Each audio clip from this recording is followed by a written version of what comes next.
Action. Hello friends, thank you for joining the Tamer the Hammer show. Today we are going to be speaking about chapter 4. Yes, and I'm here. It's Mark with the Shine Podcast, and we're going to be talking with Tamer about adapting to darkness, embracing my journey of blindness. You Yes. were 13 to 18 years old in this chapter 4, so tell us a little bit about what adapting to darkness looked like in this chapter 4.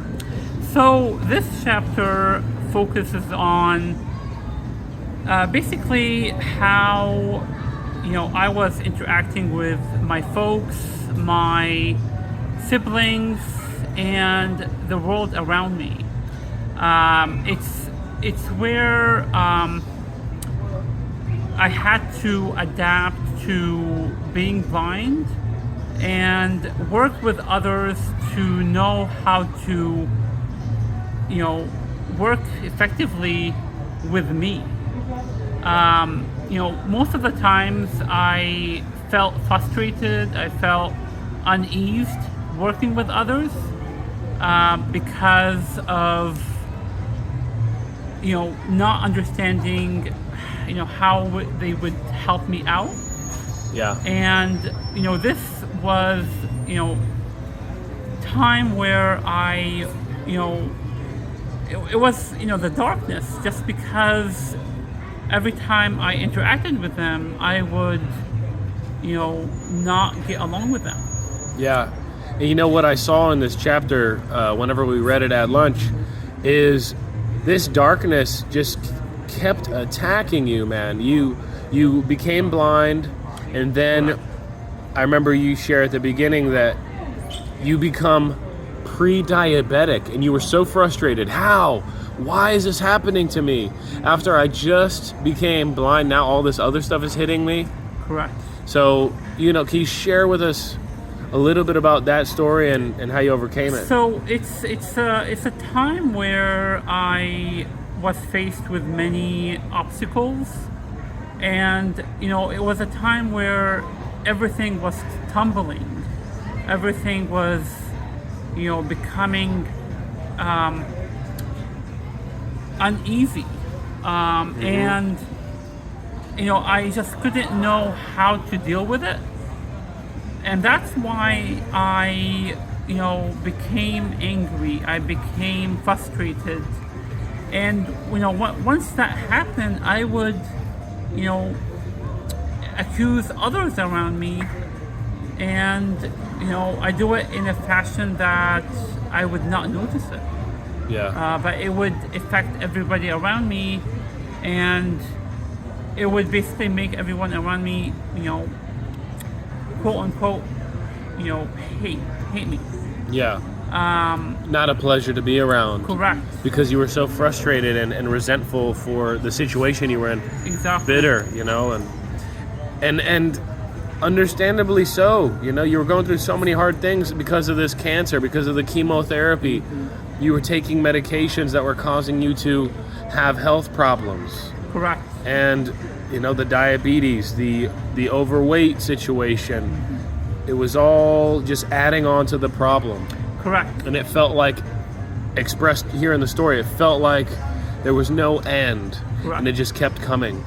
But things got a little better, and things continue to get better as you grow and learn how to handle things a little differently and find ways to have peace through the darkness and through the hardships. Exactly. You find a little bit of light. And that's where my family came in. I know that during those times I was turning toward my folks to accuse them of such, but in perspective I feel as if I did that because I wasn't thinking critically, and it's probably from all the medications I was taking, and I wasn't focused, so that's what occurred. Yeah. And one other thing I was thinking about in the book was the whole video game metaphor in regards to your favorite English word, Correct. which was Castle. Castle. Can you talk to us about the castle and what that meant to you? Yeah, so that was, during that time when I was living in Palestine, I was escaping the idea of the war over there, with video games. It's not that like I escaped reality, but in a way it made me not think about the dark days, being afraid, and playing this game, Jema Empire. It was where it was a war game, and it took me off, being in this reality. But in perspective, it's where it had the same connotation, but in the same time it made me more resilient, I guess you can say. Yeah. Winning those games and just get away from what was going on outside. Yeah, the war going on at the time, and then also the outcomes of what was going on because of that war, the tragedies and the hardships, Exactly. and the diseases and the death. And that was sort of an escape, and you felt empowered. I want to read a little quote here from the book, which was, learning how to spell the word castle with the silent T, was a struggle, but it made you excited.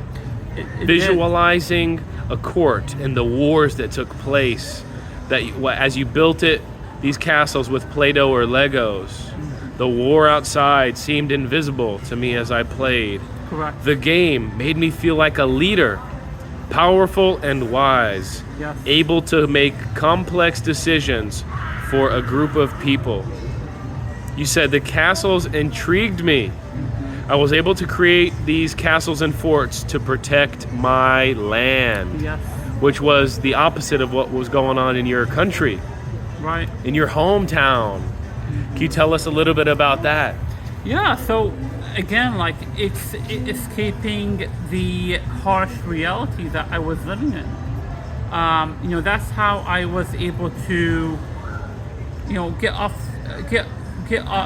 my mind off of, the hardships that we were going through Yeah. in Palestine, because all you heard is, bombings, shooting guns, and being in my house back home, it was a place of comfort, just me playing those video games. Yeah. Yeah, and those video games, I was reflecting on how powerful this book is to help you to reflect. Right. And I was just thinking about me in my childhood and me and my best friend Joey. And now we played so many computer video games and also, just regular classic video games that brought us a lot of adventure and also Right. feelings that life is exciting.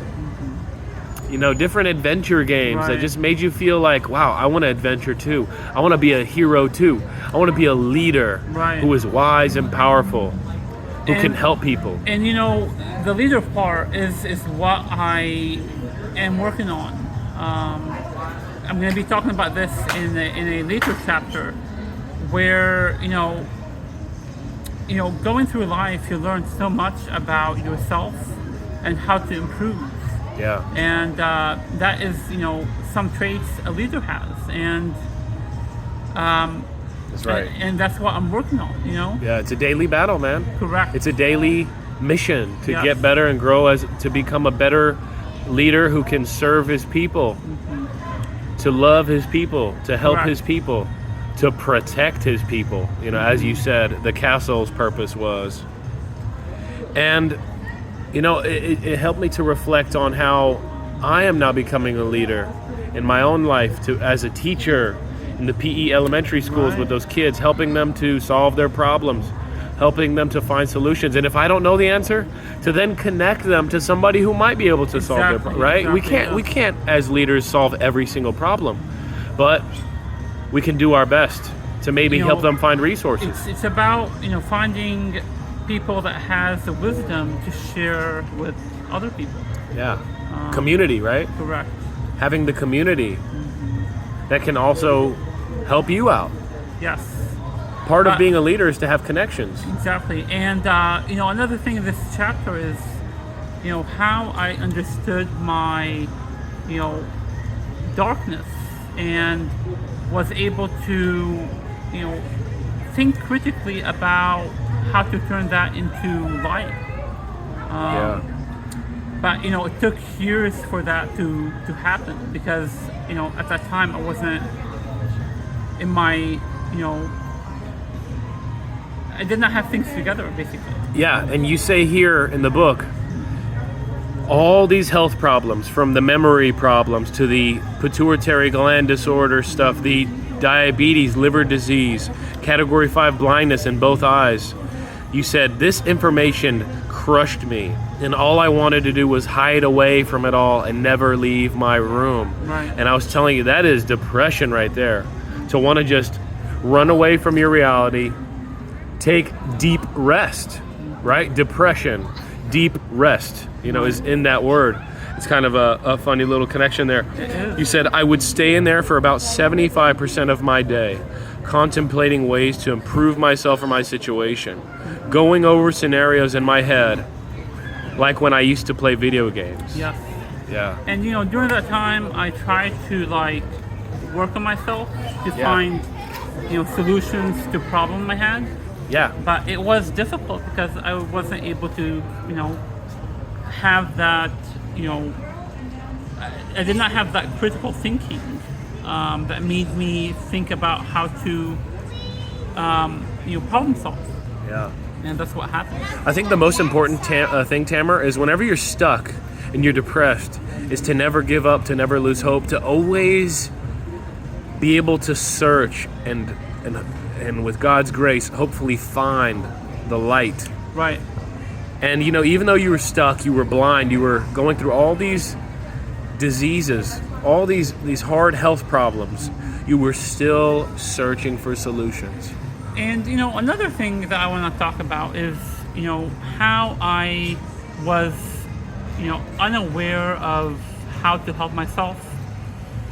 And at times I accused others around me, like my family, my siblings, because they did not know how to help me.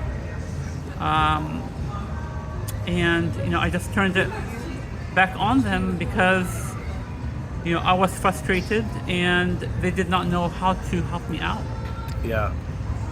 And you became resentful and a bit bitter about it and angry. Correct. That only furthered the problem from being solved, yeah? Exactly. So how have you continued to overcome that situation? And what would you tell the people who might be going through a similar situation?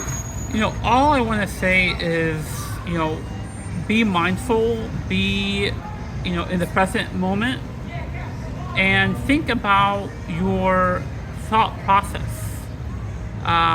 Doing so, you would know how to, go through hardships, go through difficult situations, and problem solve on the way. And that's how you compromise with others. Mm-hmm. Compromise is big. Correct. And all I want to say is, that's how you have, everybody to be happy around you.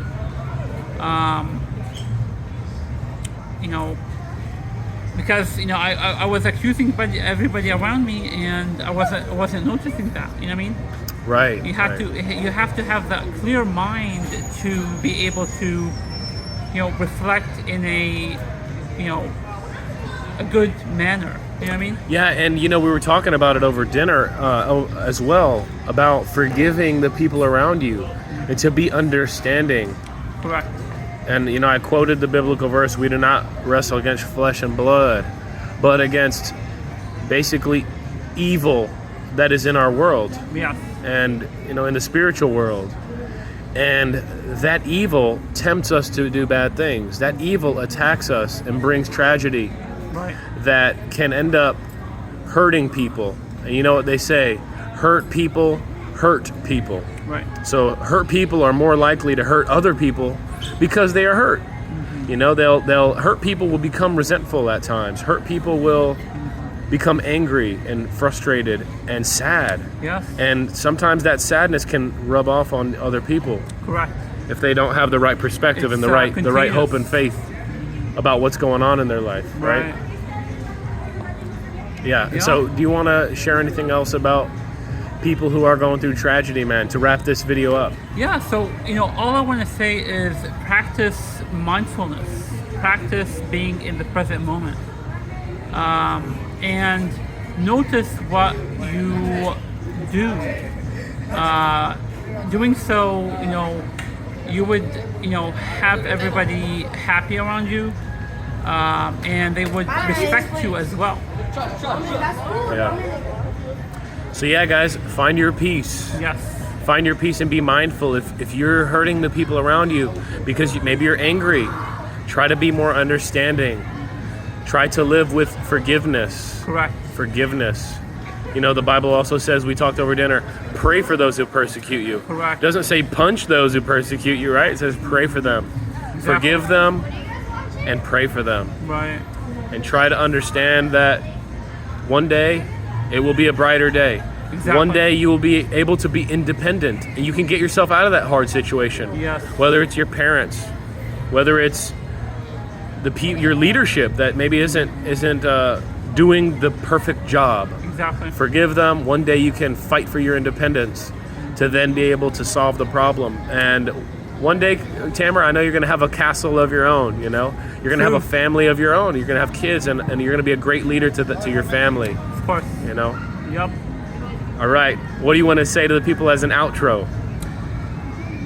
You want to plug in your YouTube or anything? Yeah. So please follow me on Tamer the Hammer on YouTube and Tamer _the_ hammer on Facebook and Instagram. Yeah. All right, guys. Peace. Peace. Till next time. Chapter 5 coming soon.